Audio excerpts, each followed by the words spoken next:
Welcome to Scary Story Podcast. Please make sure that you're subscribed to this show in order to keep getting the stories. This one is about a strange character in a circle of friends, and a strange discovery about her. My name is Edwin, and here's a scary story. Ms. Gomez, Rita was her first name, was always a character around middle school. She got along well with the other teachers and even with the janitor, a man from Brazil who we would greet every morning when we got to school but couldn't understand. I remember she spoke Portuguese, Spanish, English, and French. Rita was the oldest teacher, I'm sure. She must have been around 60 or so when I left middle school, but we managed to keep in touch because of my high school's volunteer program. I knew I was going to always remember her because of how involved she was with my success in that school. It was as though she would see the potential in me that no one else gave me. She let me pick my 8th grade teacher, you know. She made me go around to the 6 teachers and introduce myself. Then, she said, I should make a list and choose one of them, saying that she would ensure that I would get into their class the following year. Rita and I became friends after I graduated from high school and started helping out with her community gardening group. There were other tasks there that involved me sending emails to people about getting funding for it. I would go to her house sometimes to play with her dogs, 2 enormous golden retrievers, but I also got to know some of her friends that used to visit her often, along with the ones that used to go to all the city events. I forgot their names by now. I mean, it has been a long time since Rita passed away, but there was one of her friends that really stood out. You know, she told me once, there's something strange about Angela. She's a character. I thought she was joking for some reason. I mean, it was odd to hear Rita speak like that of anybody. But when I think back on it, I realized that it was her personality, taking care of her students, even if she had to warn them when something simply wasn't right. I had known Angela for about 2 or 3 months before Rita told me that about her. We had been at one of those community events put on by the city. The idea was to set up potted plants out on a table for members of the community to come by and take some while leaving a donation. It was wishful thinking on Rita's part, but she still somehow hoped that the town people would leave a few bucks or something. 19 plants got a new home that day. The only person who donated anything was Angela, when she picked up a small plant just about to bloom the pink flowers that I had seen at the garden so many times. She left $2. Ooh, she's gonna love it, she whispered to herself as she sniffed the dirt from the pot, and then she stepped back before trying to make conversation with us. Asked us about how the day was going and whatnot. Technically, you could consider her being a little strange just based on that, but I had no idea just how eerie her life turned out to be. Rita didn't say anything to me right at that moment, and I was surprised of why she waited so long to tell me. Then I realized she just didn't know. Angela was about the same age as Rita, maybe a little older. Her gray hair was always flat, unbothered by the wind at all times. It would droop over her dark sweaters, sometimes leaving these strands of them sticking to her back and rib areas. I remember always wanting to pick them out, wondering how she would take it if I did, but I never managed to.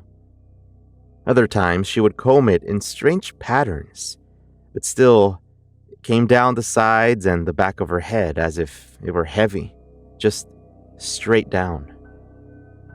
Other people that used to be around the community garden and the events put on by the city council used to flat out avoid her, sometimes in a rude way, like one time around the donut table at the city hall. There was a group of 5 or 6 women talking about whatever women at that age talk about, when one of them asked them not to turn around, but that Angela was coming. I was grabbing a Sprite from the cooler when I heard her, and I got to watch them scatter like roaches away from the table. Angela, stunned by the reaction, went by herself to grab a napkin and a donut Then she stared right ahead. I didn't know what to do either, so I walked over to the donuts and grabbed a glazed one, asking her how her day was going. She cheered up almost immediately, talking about how she was having a good time, and thanking me for inviting her even though all I had done was send an email. Email, by the way, was a new thing back then. But most adults I knew, well, the older ones I knew, had accounts on MSN and AOL and all that. They would spend hours at the public library, sending each other things and reading articles, learning languages, and all of these things that the early internet was used for. It was among that group of older women who would spend their time at City Hall, at the library, and at all the city events where the rumors started. Although I'm sure Rita tried to stay away from it for as long as she could. I think that's what made her tell me that there was something strange about Angela. But suddenly, I don't know why, I started noticing all of these strange mannerisms from Angela. The way she chewed, for example. Her eyes tilting from side to side after she took a bite. And even that smile as other people started being rude to her. With those things I told you earlier, simple ones, like walking away when she was approaching. Or that one time when they made up excuses not to give her a ride, after she said that she could stay a little bit longer if someone offered one. The last bus was about to arrive during an event and she was going to miss it. That specific time, everyone there, trust me, had a car and lots of time on their hands. I just never quite understood it. During a tree lighting event in December, she had to leave early, which surprised everyone because she would usually wait for the last bus. It's tough to describe her role with that group. I mean, it's hard for me to even explain why I was there so much of the time. I think I mainly did it to spend time with Rita. But it was at that same night when Betty, one of the funny ones from the group, told us something she had found out about Angela. Now, she said, don't go around telling everyone about this. As far as you know, this isn't true, all right? But it's true. I don't know why I found this so funny at the time, but everyone's smiles went away once we heard the story. This woman knew of someone who worked at the library. We all knew who she was, as secretive as she tried to be, but she would tell Betty everything related to town gossip, this library worker. She would spill the beans on everything. Who she had seen with who had filed for divorce, and all this other stuff that would be interesting to them. Anyway, one afternoon, this worker at the library was called by a customer, or whatever you call them, a guest, I guess, because of an issue with her computer. She had been very disturbed by what she had seen on the screen. Obviously, this secret library worker thought that it was just age-inappropriate material. She had had her own awkward encounters with people viewing that kind of stuff online at the library. But when she got to the screen, all she could see was an image of a wall inside of a dark room. The wall was lit by a flashlight from where the camera was. There was writing on the wall, with a phrase in English letter characters, but words that made no sense. When she scrolled down the webpage, she said, she noticed a list of materials, this time in plain English, listing several household items, along with things like yarn, and she said that it looked like an arts and crafts project, until she saw instructions on removing the blood of a live rodent. At the time, the worker simply closed the page and deleted the history of the internet browser. It was supposed to clear out once the last user logged out, but the system back then was not as developed as we have them today, so sometimes when you'd forget to log out, the computer wouldn't do it for you, and you would just end up using someone else's internet use timer. And that's how the library used to do it back then anyway. And so the worker wrote down the computer's number on a scrap piece of paper and took it to the front desk with her to look to see who had used it before. Then she found out that the user had been Angela. Just what Betty wanted here actually happened. She started getting questions from everybody. What had the page been about? What was the name of it? Could her friend email it to them? And all of these would be answered by everyone in the group with their own theories. But somehow everything would lead them back to witchcraft. Questions about her family and her life in the past, asking what town she had come from and why she kept coming around even though she wouldn't connect with anyone in particular. What about her family? Had she been married? And that's when they started talking about the time Angela mentioned her daughter. She had arrived late to a bake sale and told them that she had been taking care of her daughter and that she needed her to go to sleep before taking the bus to City Hall. Nobody thought much of it at the time until that night, in the tree lighting event, the question came up. Angela was too old to have a daughter, right? Perhaps she was sick, Rita suggested. Maybe it was a special needs child and she wanted to keep her matters private. The group went silent for a bit, suddenly feeling the guilt of the way that they had been acting around Angela. I never treated her poorly, and even Rita was very careful about the way she warned me about her. I noticed a sudden shift in behavior from them toward Angela, though. The conversation that night had actually done something good for everyone. I, for one, was relieved by it. It had been so awkward all this time. But there was something about that night that I think they were right about. And it wasn't about her daughter.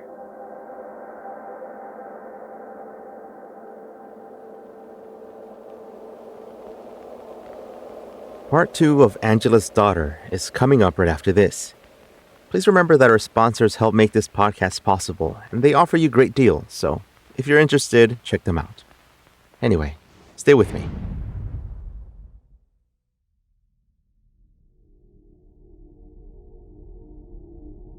I think it was a Tuesday. Rita called me right after work. It was unusual of her to call that late, so I picked up, a little worried. You get a sense when something isn't right, you know. And I was right. Angela had been picked up that morning after a visit from the medical examiner, and word got around very quickly. It looked like she had fallen asleep on the couch and was there when the woman who delivered her meals found her early in the morning. When she wouldn't respond, the woman screamed, and that's when neighbors called the police and she was then removed from the house. Angela had died alone. The news hit the women from the community garden group pretty hard. Again, though, I think it was guilt, although they would never admit to it. But I mean, it'll be something that they'll have to live with.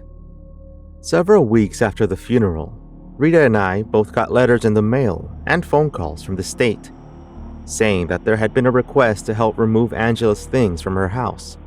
If we were willing to, of course, because she had no immediate family members in the area. The letter had been sent by one of her brothers, saying that Angela spoke fondly of both myself and Rita, and in case of anything happened, she would trust us with her life. It would take her brother a bit to get there, and they needed to meet some deadline. The task was simple. It was to help her sort through her things for donation and an estate sale, where the proceeds would go to the community garden. At the time, I was 19 or 20 years old. I had no idea about what an estate sale was and had not experienced the death of somebody that I knew. It was like a strange state of shock. But going through the items at her house was the least I could do, and so I accepted. And Rita did too. Getting to a dead person's home was a strange feeling, knowing that these were the specific smells she smelled before passing away. Certain spots of the house smelled like old carpet. The house had been well kept, and things were neatly organized throughout. Rita's plan was to get in and out quickly, so she said that she would work on the kitchen while I did the living room. The idea was that we would go through absolutely everything that could have been a memento or a photograph and put them in boxes for her brother to eventually pick them up. It was a Saturday morning, and we had all the time in the world, and even though I knew that, we spent it all on her notebook. I noticed it sitting there on the table that served as a desk against the window of her living room. The pen that she had used was missing the cap that I later found on the floor. It was open to the last page she had written on, and without reading that last part, I walked over to Rita, who was still in the kitchen, emptying out the refrigerator, when I told her that I had just found her notebook. She walked over to me and quietly whispered Angela's name as she exhaled a loud sigh. She grabbed it and went to the couch, laying it flat on her lap. We both sat there in a haunting silence as she flipped to the first page of it. Rita looked over to me and quietly said, "She was always misunderstood, huh?" And she said it with that old wisdom you'd expect a teacher to have and always wished for in a parent or grandparent.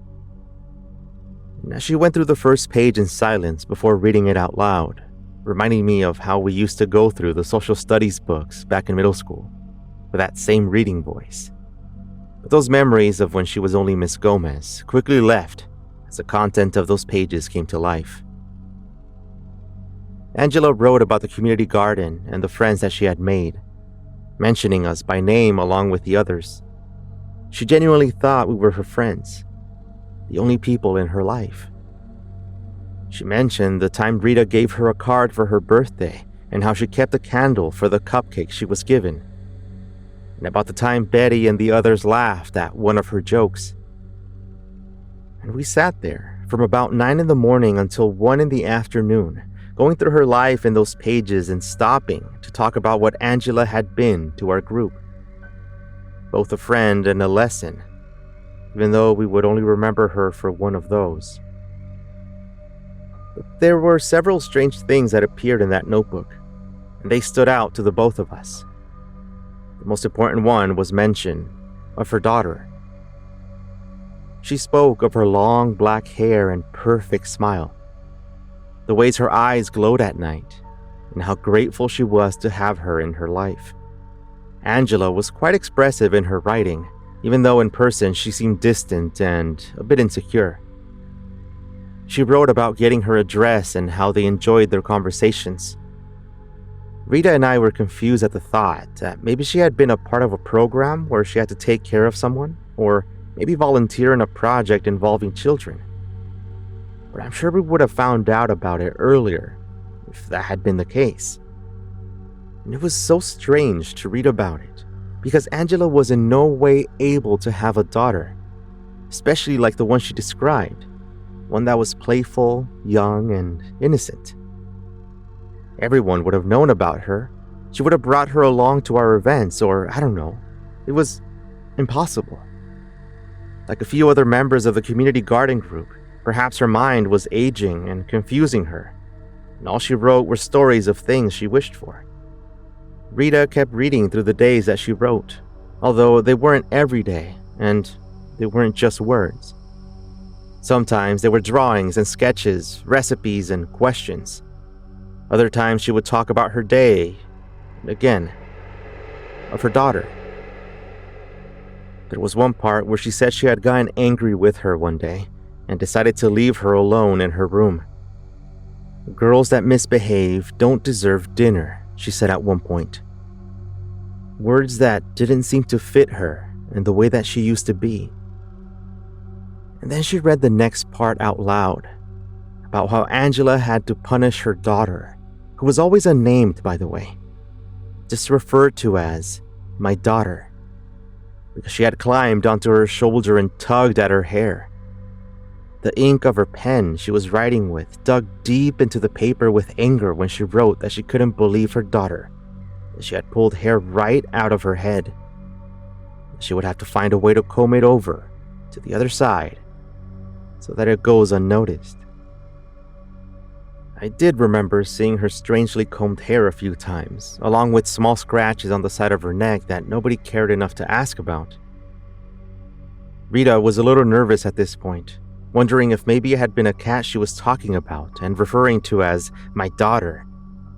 At the time, I wanted to find out more about it, even though Rita was lost in thought and wanted to talk things through before continuing.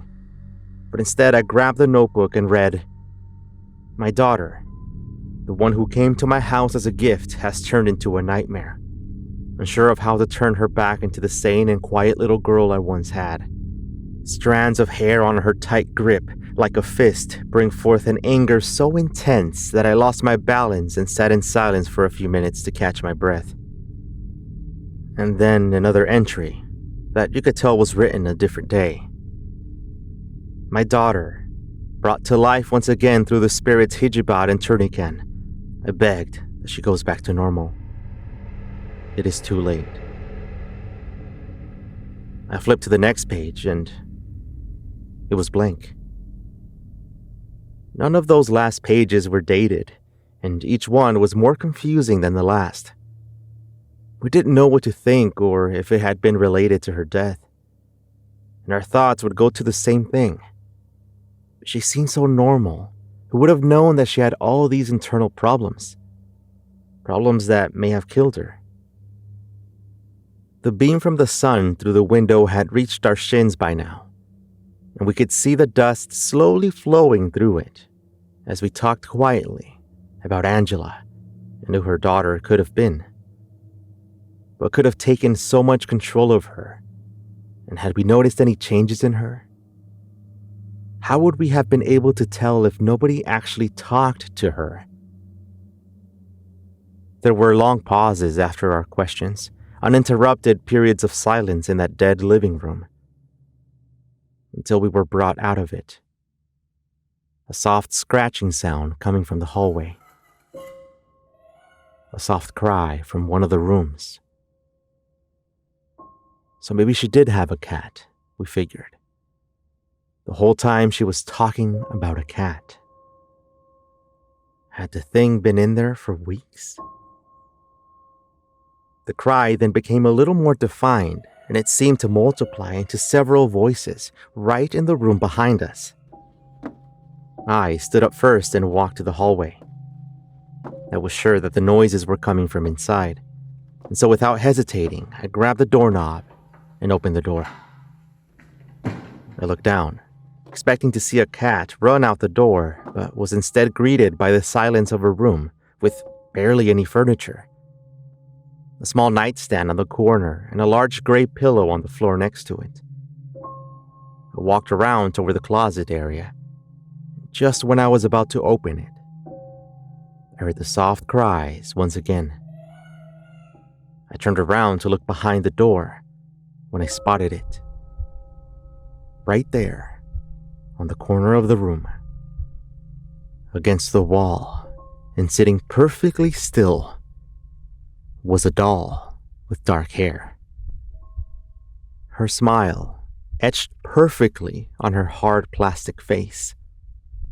The dress, old and blue, almost reaching her white shoes.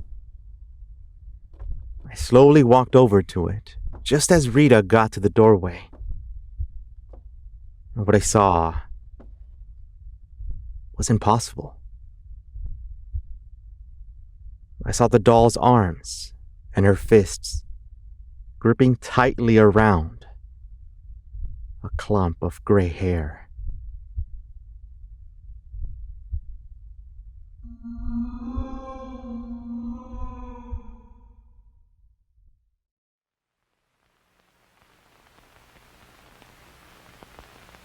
Subscribe to listen to upcoming stories. It's free and you'll be able to keep up with our growing community. Up next, check out Dark Memory, a show about true haunting mysteries, and you can find it on your podcast app. Just search for Dark Memory. To listen ad-free, join me on Scary Plus through scaryplus.com or our Apple Podcast channel. Thank you very much for listening. See you soon.